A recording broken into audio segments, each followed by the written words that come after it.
तुम्हाला अचानक थंडीचा त्रास होतोय म्हणून. हो खरंय ते, पण काय करणार, मी सगळे उपचार करून झालेले आहे. साहेब मी एक उपाय सांगू का? साहेब तुम्ही आहे ना चमच्यावर ब्रँडी प्या, लगेच बरे व्हाल. काय ब्रँडी?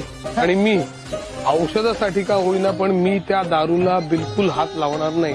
मला जमणार नाही, दारू पिणार नाही, 2 चमचे नाही आणि थेंबरही नाही. मी त्या दारूला स्पर्शही करणार नाही. आणि तू जर का घेत असशील तर ती आत्ता ह्या क्षणापासून थांबली पाहिजे. अजिबात दारू प्यायची नाही. मार्ग सत्याचा